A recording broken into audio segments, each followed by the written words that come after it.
Illahilladzi khalaqal mauta wal hayata liyabluwakum ayyukum ahsanu amala.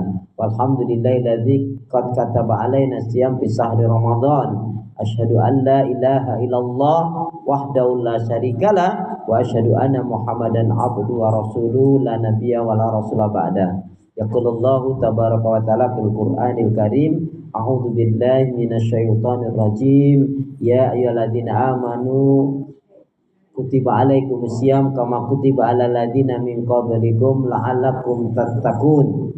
Ya ayyuhalladzina amanu taqullaha haqqa tuqatih wa la tamutunna illa wa antum muslimun. Wa qala Rasulullah sallallahu alaihi wasallam, ahabul a'mali ilallahi ta'ala adwamuha wa in qala al-Bukhari.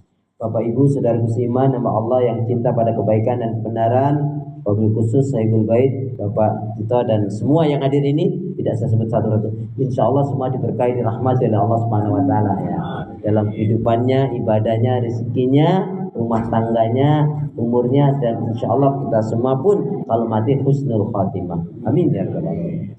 Dengan menyebut asma Allah yang Maha Pengasih lagi Maha Penyayang, yang tiada ilah yang berhak diibadahi dengan benar kecuali hanya Allah Subhanahu wa taala. Hanya kepada Allah kita beribadah dan hanya kepada Allah kita mohon pertolongan.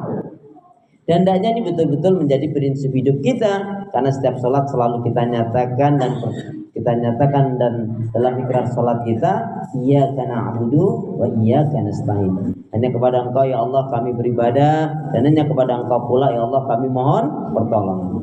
Karena itu pula doa pinta kita, semoga hati, iman, ibadah, akhlak dan ilmu yang Allah berikan kepada kita hendaknya menjadikan kita bisa lebih baik daripada hari-hari sebelumnya, bisa memberikan manfaat yang banyak pula untuk diri, keluarga, teman, sahabat, saudara, tetangga dan orang lain. Dan insya Allah dengan semangat fastabiqul khairat, berlomba-lomba di banyak kebaikan dan dengan istiqomah yang kita pinta akhir kehidupan kita mati dalam keadaan husnul khatimah. Amin ya rabbal alamin. Kenapa ya? Karena muslim muslimah yang baik hatinya, imannya, ibadahnya, akhlak dan ilmunya, insya Allah jiwanya tenang dan tentram walaupun tabungannya banyak. Amin. Jadi kalau mau tabungannya banyak, baikin hati, iman, ibadah, akhlak dan ilmu. Amin. Sehat semua? Ibadahnya lancar? Alhamdulillah. Tambah sabar, makin bersyukur, lembut hatinya, harmonis rumah tangganya. Saya doakan semuanya, putra putri anak cucunya makin baik, solih solihah. Amin. Baik, biar dapat banyak ilmu yang kita dapatkan, maka sebelumnya kita akan hafalkan 2 hadis pendek. Siapa yang hafalnya lancar nanti boleh pulang duluan. Kayaknya saya itu nanti. Kita hafalkan hadis pendek dulu biar banyak ilmu yang kita dapatkan ya. Bismillahirrahmanirrahim. Qala Rasulullah sallallahu alaihi wasallam, kullu ma'rufin shadaqah. Kullu ma'rufin shadaqah. Kullu ma'rufin shadaqah. Setiap kebaikan itu nilainya sedekah. Setiap kebaikan itu nilainya sedekah. Siap ya? Kullu ma'rufin sedekah. Maksudnya kalau saya bilang siap ya, saya Arabnya panjenengan Indonesianya. Oh, gitu. Iya. Setiap kebaikan itu nilainya sedekah. Setiap kebaikan ma'rufin sedekah. Kullu ma'rufin sedekah. Di sini cukup pendek, tapi Rasul memotivasi kita, yaitu hendaknya yang kita lakukan itu banyak kebaikan seperti dalam Ramadan ini. Dalam Ramadan ini saja paling tidak ada 11 kebaikan ibadah yang hendaknya kita tingkatkan ya. Nah, ini juga dikaitkan dengan hadis Nabi, man kana yu'minu billahi wal yaumil akhir falyaqul khairan aw liyasmut. Barang siapa yang dia beriman kepada Allah dan hari akhirat, hendaknya berkata yang baik, kalau enggak diam. Jadi ucapan orang beriman itu baik, mengandung nasihat, mengandung ilmu, mengandung hikmah, mengandung manfaat, mengandung ajakan kepada iman, kepada tauhid, termasuk amar ma'ruf nahi mungkar. yang dipikirkan juga baik, yang dicita-citakan baik. Semuanya yang dilakukan oleh orang beriman itu adalah baik, baik, baik, dan baik. Begitulah semestinya orang yang beriman. Contohnya, kita memulai dari yang terkecil saja. Kalau kita memulai sesuatu mengucap Bismillah. Dapat anugerah, Alhamdulillah. Kena musibah, ingat dosa, Astagfirullah. Berjanji, berjumpa, Assalamualaikum. Hai. Assalamualaikum. Melihat sesuatu mentakjubkan, Masya Allah. Tolong ya, memulai sesuatu, dapat anugerah, kena musibah, ingat dosa, berjanji, berjumpa, Assalamualaikum. Melihat sesuatu mentakjubkan, Masya Allah. Dapat rezeki, bagi-bagi. Kan alhamdulillahnya sudah di depan tadi, ya kan? Alhamdulillahnya sudah di depan, jadi dapat rezeki, bagi-bagi. Wa mimma razaqnahum yunfiqun. Jadi orang beriman itu lebih-lebih Rasulullah itu dikenal sangat dermawan. Ya, Rasulullah itu sangat dermawan. Lebih-lebih apa? Lebih-lebih di bulan Ramadan, lebih cepat daripada angin, saking dermawannya Rasulullah Shallallahu Alaihi Wasallam. Baik, itu hadis yang pertama. Kullu ma'rufin shadaqah. Setiap kebaikan itu nilainya shadaqah. Hadis yang kedua. Bismillahirrahmanirrahim. Qala Rasulullah Shallallahu Alaihi Wasallam, La tusahib illa mu'minan. La tusahib illa mu'minan. Janganlah kalian bergaul kecuali dengan seorang mukmin. La tusahib illa mu'minan. La tusahib illa mu'minan. Janganlah kalian bergaul kecuali dengan seorang mukmin, ya. Ini artinya pandai-pandailah kita bersahabat, bergaul, pilih-pilih, ya.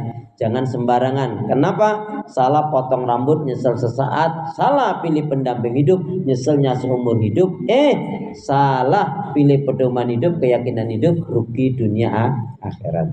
Baik saudara musliman, nama Allah yang cinta pada kebaikan dan kebenaran, yang selalu mengharapkan keridhaan Allah. Jadi hari ini kita akan kaji kaitannya dengan Ramadan, termasuk fikih Ramadannya. Tetapi kita tidak menggunakan istilah tarhib. Kenapa? Karena kalau tarhib artinya menyambut. Padahal Pak Tito ini sudah berapa kali menjalankan saum? Paling enggak sudah 70 kali kalau mulainya, ya. Atau sudah 65 kali minimal. Ya. Mungkin yang kayak Pak Maman ini sudah 50 kali ya, Pak ya. Nah, sudah 50 kali. Bapak mungkin sudah 55 kali juga. Dan banyaklah. Nah, masa masih tarhib saja, masih nyambut, jadi kurang tepat. Lah tepatnya apa? Targhib. Targhib itu apa? Targhib itu cinta, senang dan rindu dengan Ramadan. Targhib pakai ghain. Targhib, cinta, senang, rindu dengan Ramadan. Masya Allah, ternyata jarang yang mengungkap Al-Baqarah 183 itu adalah ayat yang sangat dinanti-nanti. Kenapa? Karena sebelum turun ayat ya ayyuhalladzina amanu kutiba alaikumusiyam kama kutiba alal ladzina min qablikum la'allakum tattaqun. Wahai orang beriman, telah diwajibkan atas kalian menjalankan ibadah saum Ramadan sebagaimana umat terdahulu agar kalian menjadi orang yang bertakwa. Ayat ini sebelum turun ada menjelaskan orang-orang Yahudi dan Nasrani menggoncangkan kaum muslimin. Hai kaum muslimin, agamamu itu enggak benar. Nabimu itu enggak benar. Coba. Ini kan kalau kita enggak kuat iman, mungkin kalau kita mendapatkan seperti itu mungkin goncang. Kok demikian? Iya, sebab tidak ada syariat puasa. Sedangkan kalau Nabi, semua Nabi itu ada punya syariat puasa, ya. Sejak zaman Nabi Nuh, ya, dan Nabi seterusnya, Nabi Yakub, Nabi Ibrahim, Nabi Daud, semuanya ada syariat puasa. Kok agama Nabimu itu nggak ada syariat puasanya? Ini nggak benar nih.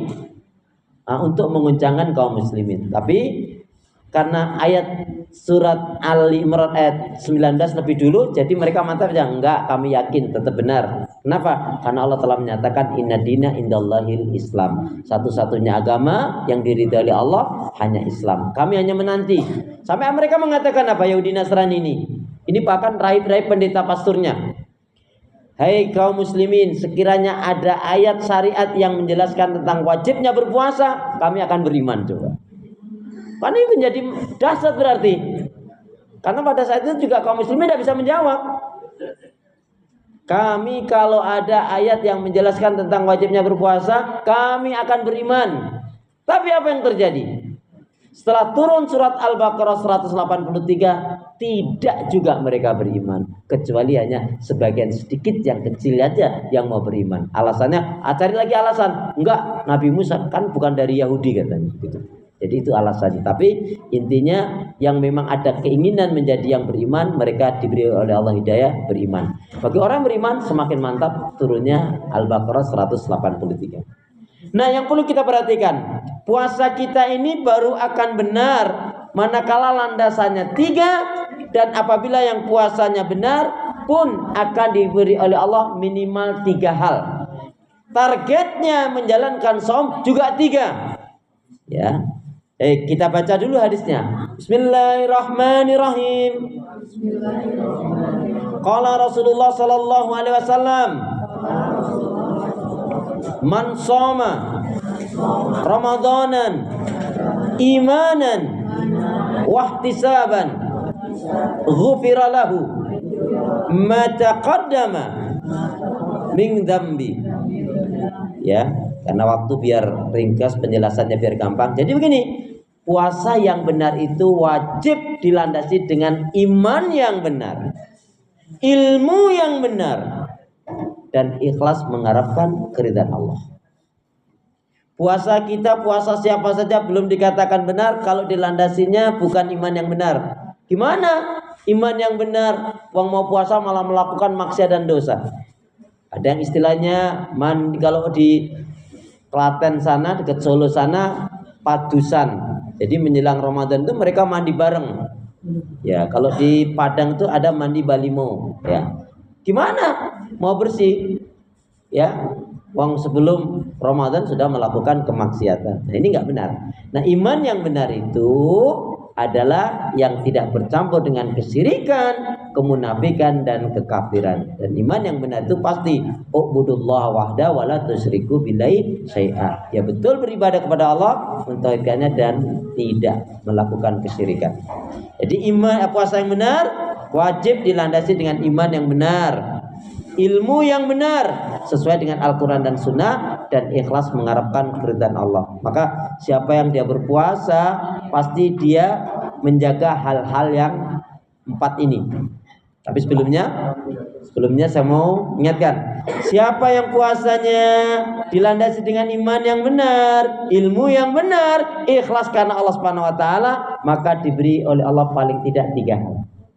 Boleh ditulis, dicatat, ingat-ingat, karena nanti semester keluar. Apa itu? Siapa yang puasanya benar, maka akan diberi oleh Allah paling tidak 3 hal. 1, diampuni kesalahan dan dosanya. Nggak ada yang amin nih. Emang kira-kira jamaah ini dosanya sudah sedikit apa? Ya, jadi diampuni kesalahan dan dosanya. Amin. Yang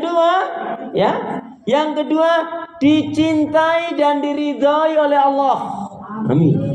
Ya. Jadi yang kedua, dicintai dan diridhai oleh Allah. Yang ketiga, seperti dalam hadis Nabi, yuqalu fil jannah, dikatakan di dalam surga itu ada namanya bab ar-rayyan, pintu ar-rayyan itu dimasuki bagi orang-orang yang berpuasanya dengan benar. Maka yang ketiga, dimasukkan ke dalam surganya Allah. Amin. Jamaah pilih mana ini? Siapa yang puasanya benar? 1, diampuni kesalahan dosanya oleh Allah. 2, dicintai dan diridhai oleh Allah. Yang ketiga dimasukkan ke dalam surganya Allah. Jamaah pilih yang mana? Pilih yang mana? Pilih yang kedua. Pilih yang kedua, dicintai dan diridhai oleh Allah. Diampuni kesalahan dan dosanya dan dimasukkan ke dalam surganya. Amin. Itu ya, tiga-tiganya itu. Tapi puasanya yang gimana? Coba aku tanya. Puasa yang istimewa yang gimana? Bukan, itu landasannya. Puasa yang istimewa yang gimana? Itu landasannya. Ini yang jawab dengan benar nih, hadiahnya umroh bayar sendiri. Yang baik. Ya yang gimana? Ini Yang sesuai sunnah. yang gimana itu? Jangan-jangan nih, kalau yang pertama puasa itu kan harus cakupan 4. Puasa istimewa itu jelas tidak makan, tidak minum dari subuh sampai maghrib. Anak-anak kita ini bisa, cucu ini bisa. Berarti biasa aja. Nah, yang kedua, mampu mengendalikan emosi, hawa nafsu dan amarah. Maka siapa yang di Ramadan ini kalau dia masih suka marah, memang pemarah orangnya. Kok di Ramadan ini dia suka berdusta, memang pendusta ini. Kok di Ramadan ini kok dia suka gibah ngerupi ngegosip, ini memang penggosip orangnya.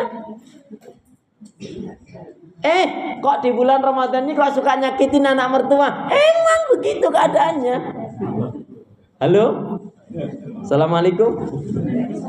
Astagfirullahaladzim. Ya. Jadi yang kedua, mampu mengendalikan emosi, hawa nafsu dan amarah. Ramadan artinya membakar semua penyakit-penyakit hati. Kenapa? Karena Rasul mengatakan raghiba anfun, sungguh celaka, sungguh rugi siapa yang dia dipertemukan oleh Allah dengan Ramadan tapi tidak berubah menjadi lebih baik.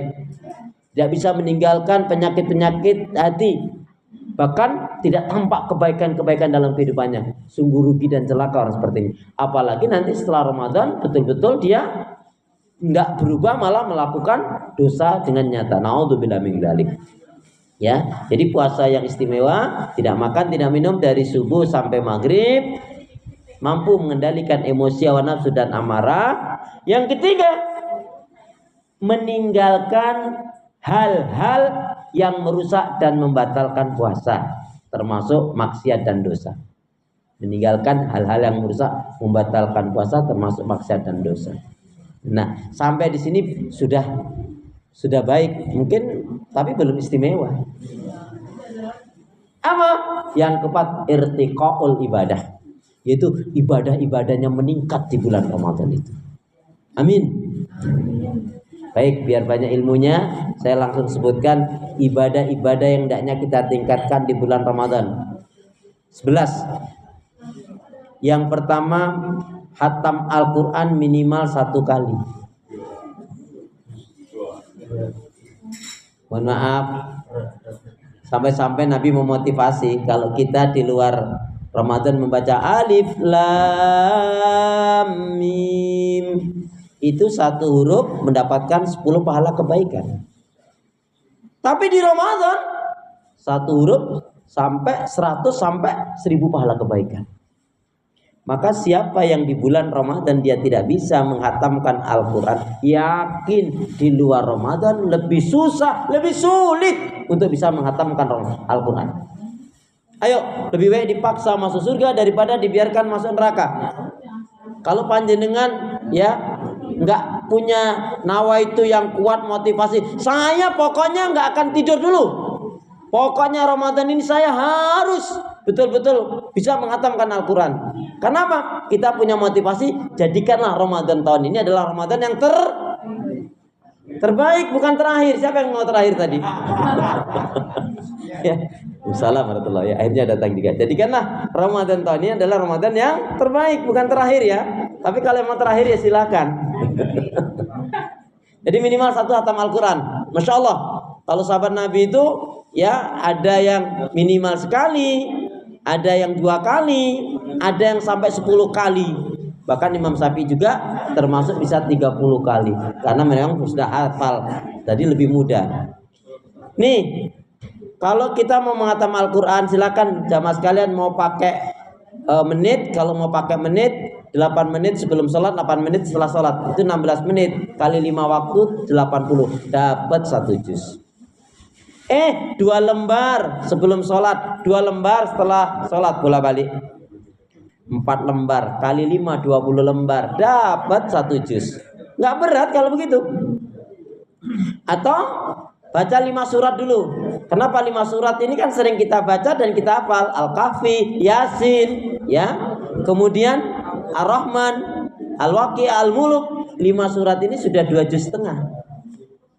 Kenapa? Atau pakai hitungan jam, atau hitungan menit, atau hitungan lembar, monggo, itu metode. Tapi intinya ilmunya begini Bapak Ibu jamaah sekalian, ilmunya adalah yang dikatakan khatam Al-Quran itu yang terpenting terbaca seluruhnya. Mau dari awal kah, mau dari tengah kah, mau dari akhir kah? Saya mau mulai dari juz 30, juz 29, juz 8, tidak masalah. Tapi intinya yang dikatakan khatam Al-Quran terbaca seluruhnya, ya. Tapi bacanya juga harus pakai modelnya harus jelas, jangan A'udzubillahi minasyaitonirrajim. Bismillahirrahmanirrahim. Alif lam mim. Dzalikal kitabu la raiba fih hudal lil muttaqin. Baru 3 ayat dibuka, kurang berapa lembar lagi yang masih banyak. Astagfirullahaladzim. Itu enggak niat kalau gitu. Baik, yang kedua adalah sholat tarawih. Ya, saking pentingnya sholat tarawih itu, masya Allah, siapa yang dia mendirikan tarawih maka seolah-olah dia mendapatkan pahala semalam suntuk. Coba besarnya pahala. Khawatir nggak bisa bangun, ya udah setelah isya ambil witirnya dulu atau ambil 4 rakaat dulu, nanti disambung malam, tidak masalah. Ya, baik. Yang ketiga, memberi buka orang yang berpuasa. Memberi makanan buka untuk orang yang berpuasa. Pahalanya masya Allah, mendapatkan pahala seperti orang yang berpuasa itu. Terserah, mau roti, mau kue, mau kolak, mau buah, mau nasi, ya. Gorengan juga boleh. Yang penting kalau gorengan jangan gorengan yang 2005, jangan. Sekarang sudah 2026. Jadi kalau gorengan 2005 nak macam mana? Ya. Kemudian thalabul ilm, menambah ilmu. Hari ini kita bukber ini dan acara tahunan ini, masya Allah, ya, bukan hanya menanti berbukanya saja, tetapi memang diisi dengan ilmu. Maka ini insya Allah sekali kita bermajelis ilmu di bulan Ramadan, dari sisi pahalanya lebih besar dibanding 11 bulan di luar Ramadan. Makanya semakin kita banyak sering menambah ilmu, bermajelis ilmu, itu akan membawa kebaikan, keberkahan untuk diri kita, ya. Dan ini adalah kalau Rasulullah tadarus Al-Qur'annya langsung dengan malaikat Jibril setiap tahunnya. Dan itu menggambarkan bahwa sesungguhnya bermajelis ilmu itu luar biasa. Kenapa? Allah Subhanahu wa taala berfirman, "A'udzubillahi minasyaitonirrajim. Yarfa'illahu alladziina aamanu minkum walladziina utul ilma darajat." Maka niscaya Allah Subhanahu wa taala akan mengangkat orang-orang yang beriman dan berilmu di antara kalian dengan beberapa derajat. Yang keempat isinya 4. Apa itu? Amalan yang hendaknya kita tingkatkan di bulan Ramadan, memperbanyak doa, zikir, istighfar, dan mendoakan orang lain. Memperbanyak doa, zikir, istighfar, dan mendoakan orang lain. Jadi kalau Bapak Ibu terutama doa dari surat Ibrahim surat yang ke-14 ayat yang ke-40 41 itu ditambahkan, nanti pahalanya bermiliat-miliat pahalanya. Gimana? Rabbi ja'alni muqima shalah wa min dzurriyyati rabbana wa taqabbal du'a rabbana firli wali walidayya walil mu'minin yauma yaqumul hisab. Berhenti sejenak kemudian sambung, Allah maghfiril muslimina wal muslimat wal mu'minina wal mu'minat al ahya'i minhum wal amwat. Jadi semua yang masih hidup ataupun yang sudah meninggal kita doakan, seluruh dunia itu. Berarti kita akan mendapatkan inilah doa yang disebut doa bukan berjuta lagi, bermiliar pahala. Ya. Setelah surat Ibrahim surat 14 ayat 40 41, setelah itu ditambahkan Allahumma fir lil muslimina wal muslimat wal mu'minina wal mu'minat al ahya'i minhum wal amwat. Lebih-lebih di bulan Ramadan ya. Di luar Ramadan aja dapatkan pahala yang lebih banyak ya. Banyak apalagi di dalam Ramadan. Kita berdoa dulu. Bismillahirrahmanirrahim. Ya Allah ya Arhamar Rahimin. Berilah aku hati yang bersih, pikiran yang jernih, lidah lisan yang selalu jujur, akhlak yang mulia, hidup dan mati dalam ketaatan, keimanan, ibadah, sabar dan syukur. Boleh lebih semangat. Ya Allah ya Arhamar Rahimin. Berilah aku hati yang bersih, pikiran yang jernih, lidah lisan yang selalu jujur, akhlak yang mulia, hidup dan mati dalam ketaatan, keimanan, ibadah, sabar dan syukur. Amin ya rabbal alamin. Yang kelima tadi adalah belum, yang tadi yang keempat ya. Yang kelima adalah talabul ilm, menimba ilmu, menuntut ilmu. Yang keenam sholawat Nabi. Ya. Sholawat Nabi dengan penghayatan. Mohon maaf ya Bapak Ibu jamaah sekalian. Bisa sholawat Nabi? Bisa sholawat Nabi? Nah ini kan masalah. Ditanya bisa sholawat Nabi, bukan Allahumma sholli ala Muhammad, malah bisa. Lalu kapan jawabnya? Takbir? Takbir? Tasbih? Tahlil? Sholawat Nabi? Itu bisa itu. Sholawat Nabi bisa. Kapan jawabnya? Ya, sholawat Nabi. Tapi mohon maaf, ilmu tentang sholawat Nabi, kenapa kok orang yang sholawat Nabinya benar itu bisa melembutkan hatinya, kalbunya? Karena dibarengi dengan merasakan, membayangkan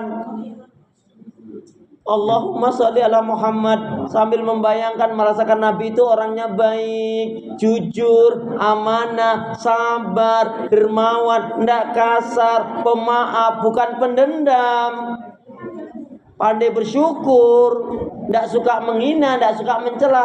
Itu yang menjadikan sholawat Nabi, menjadikan kalbu kita bisa lembut. Kalau hanya melafaz Allahumma sholli ala Muhammad, Allahumma sholli ala Muhammad, anak-anak kita, cucu kita ini bisa.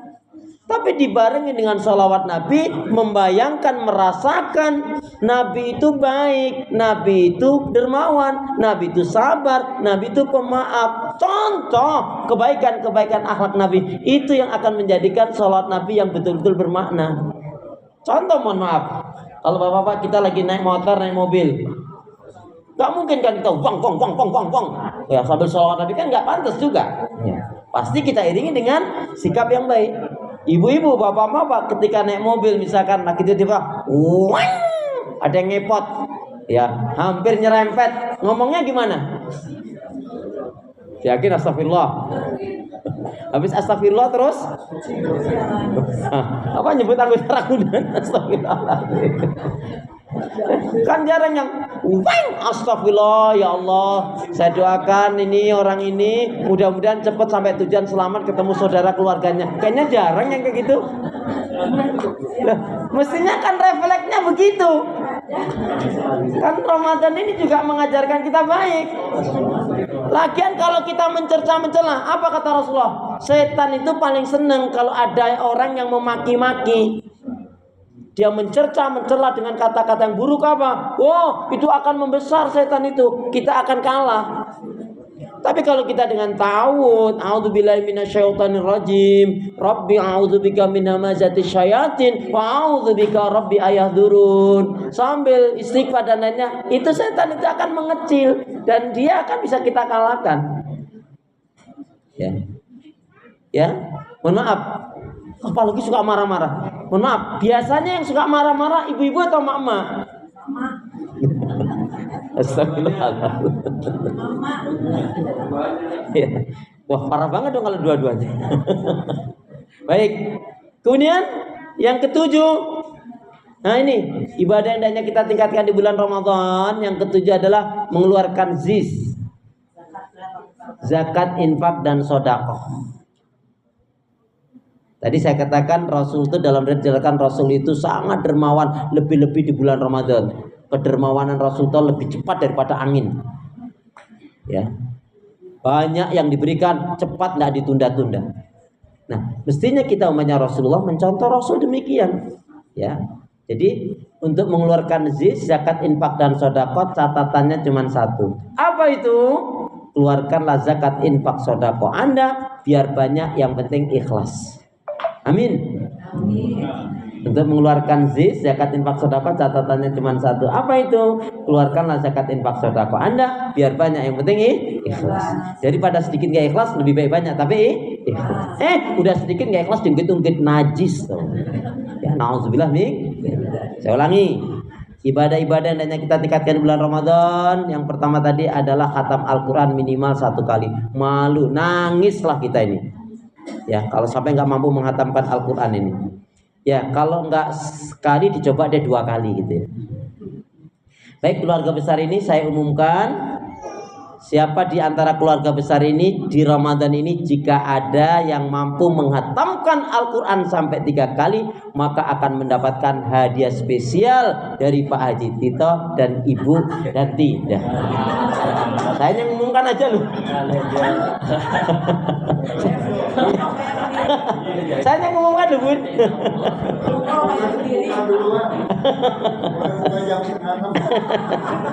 Astagfirullahaladzim. Itu bukan bonus itu. Oh, itu.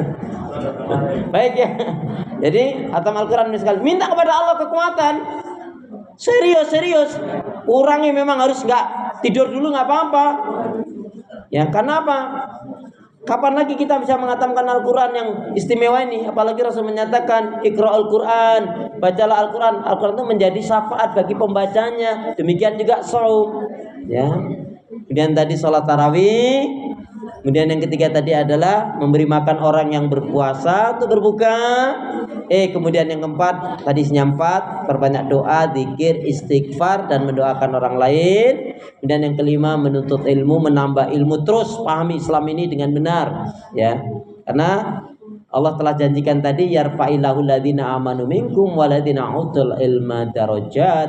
Maka niscaya Allah Subhanahu wa taala akan mengangkat orang-orang beriman dan berilmu di antara kalian dengan beberapa derajat. Kemudian yang keenam tadi sholawat Nabi, ya. Perbanyak sholawat Nabi, pahalanya besar sekali, dan orang yang akan mendapatkan syafaat Nabi salah satunya adalah orang yang banyak bersholawat Nabi. Yang number 7 tadi mengeluarkan zakat, infak, dan sedekah. Yang kemudian yang 8, apa ibadah yang hendaknya kita tingkatkan di bulan Ramadan ini? Jamaah sekalian, dijaga 2 hal.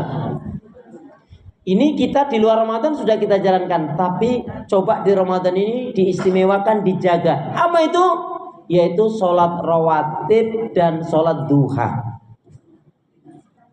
Coba saya mau tanya, apa yang Bapak Ibu ketahui tentang rawatib? Bukan itu yang dimaksud. Kita akan termotivasi kalau kita hanya mengatakan sholat rawatib itu adalah sholat yang mengiringi sebelum dan setelah sholat wajib.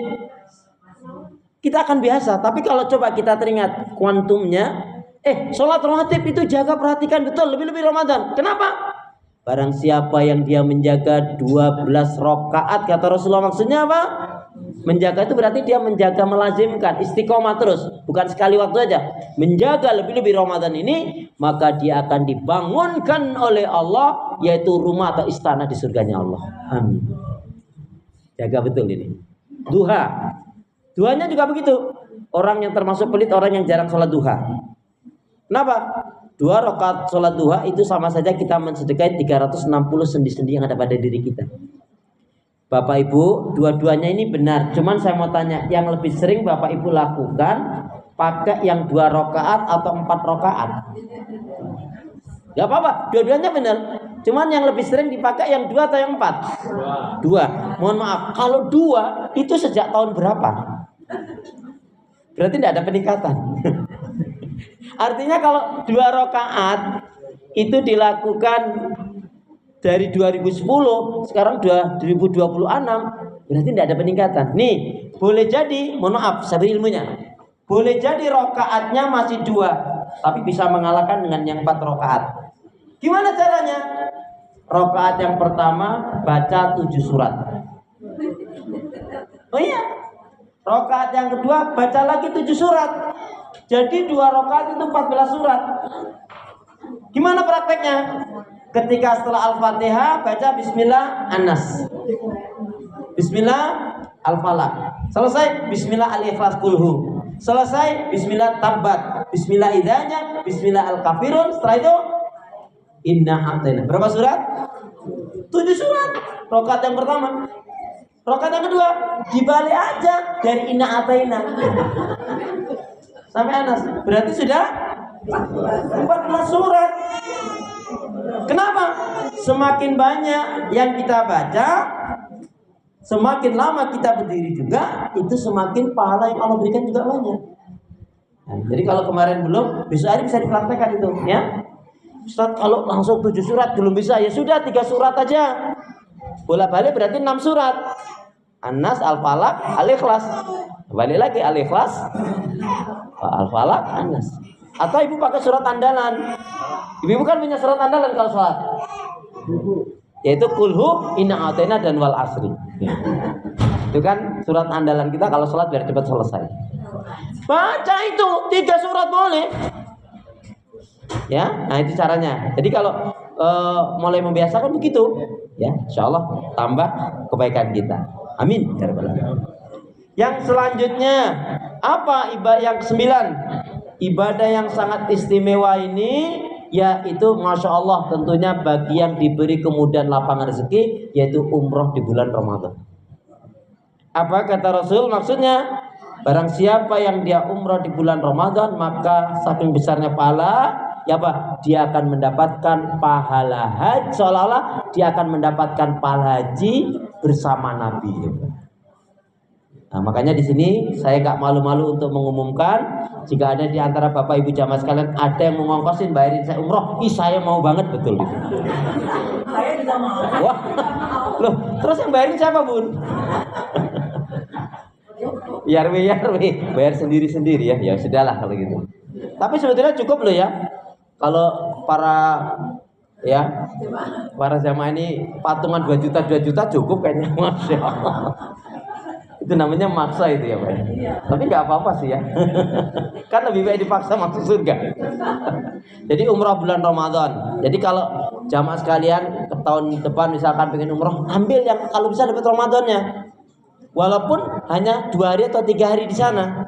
Jadi berangkatnya cari yang sebelum Ramadan. Kalau nggak mau lama ya. Artinya sebelum Ramadan berangkat, di sana pas umrohnya udah dapat, pulang, nggak masalah. Itu sama pahalanya berhaji dengan Nabi. Ya mulai sekarang.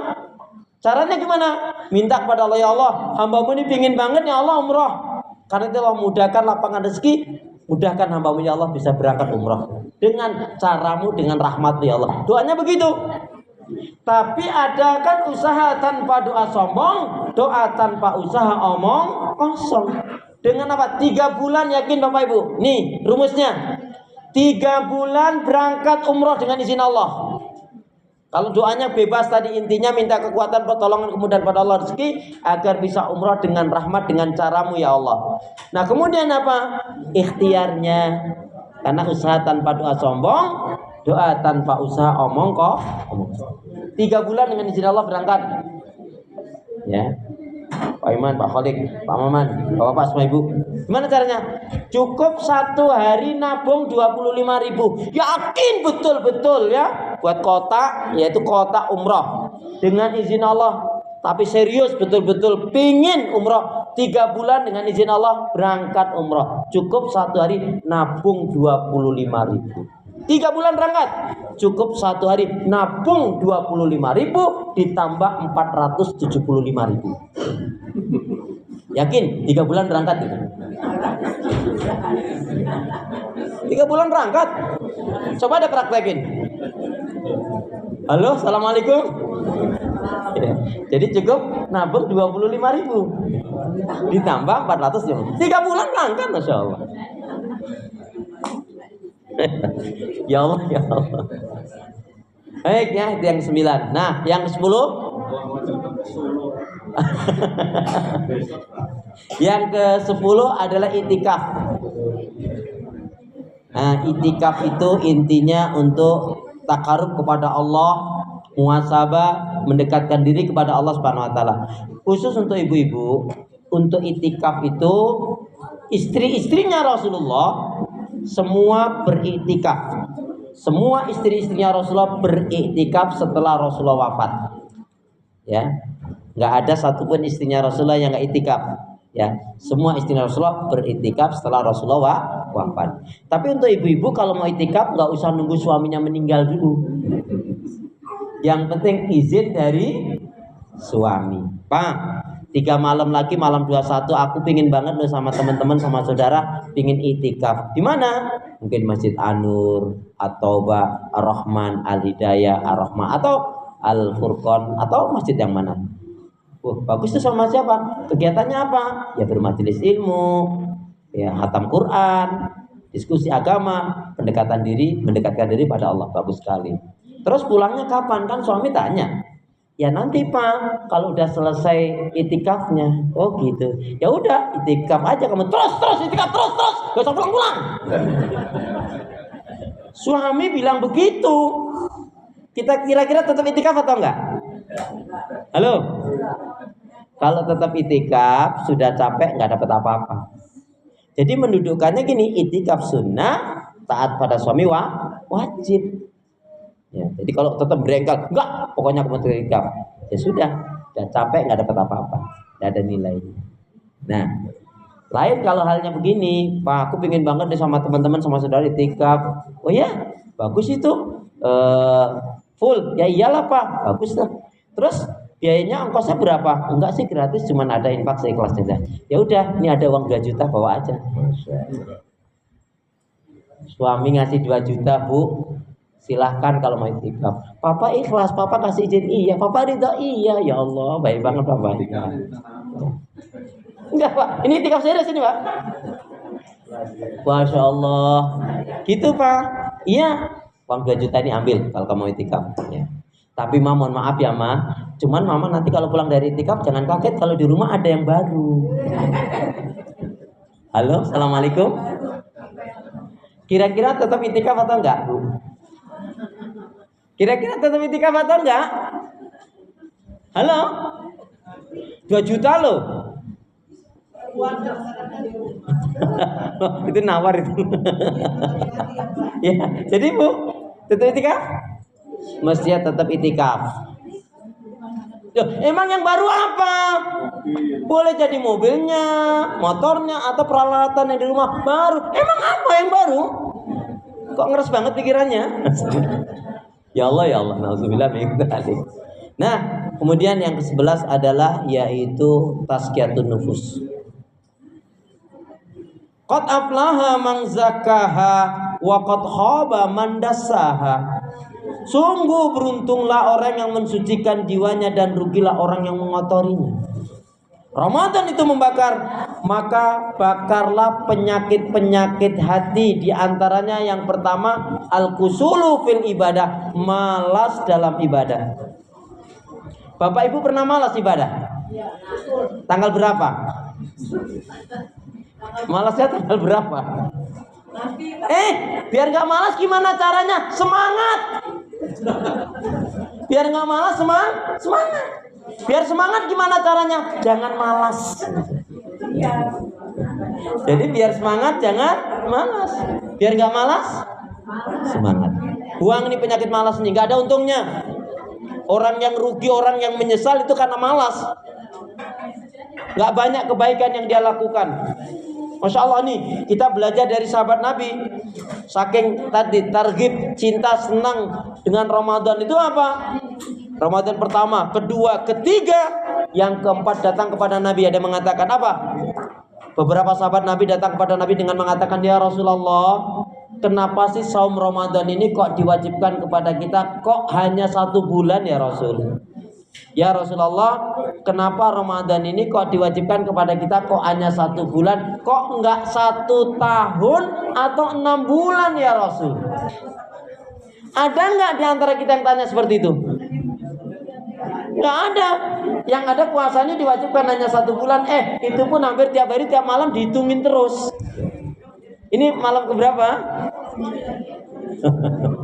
Jadi kalau kita inginnya bercepat-cepat selesai dengan Ramadan, kalau sahabat Nabi ingin berlama-lama dengan Ramadan.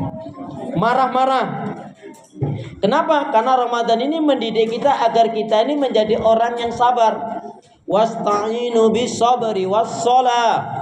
Ya ayyuhalladzina amanu isbiru wasabiru warabitu wattaqullaha la'allakum tuflihun. Wahai orang beriman, bersabarlah kalian dan kuatkanlah kesabaran kalian dan bertakwalah kepada Allah agar kalian menjadi orang yang beruntung. Saum ini mengajarkan kepada kita untuk menjadi peramah bukan pemarah. Kemudian yang ketiga, saum ini mengajarkan kepada kita termasuk buang nih penyakit dusta. Ini ngeri loh ini. Kenapa? Barang siapa yang dia tidak makan, tidak minum, berpuasa, enggak sahur, lapar, haus, dahaga, tetapi dia kok dalam waktu puasa itu dia berdusta, maka Allah enggak berhajat pada orang tersebut. Artinya apa? Orang tersebut hanya mendapatkan lapar dan haus saja. Itulah yang dimaknakan dari hadis rubba sha'imin laisa lahu min siyamihi ilal ju' wal atas. Berapa banyak orang yang berpuasa enggak dapat nilai kebaikan dari puasanya melainkan hanya lapar dan haus. Yuk kita baca hadis Nabi tentang bersikap jujur menjauhi dusta. Bismillahirrahmanirrahim. Qala Rasulullah sallallahu alaihi wasallam, Iyakum wal kadhiba fa'inal kadhiba mujanibun lil iman. Jauhilah oleh kalian akan berbuat dusta, karena sesungguhnya dusta itu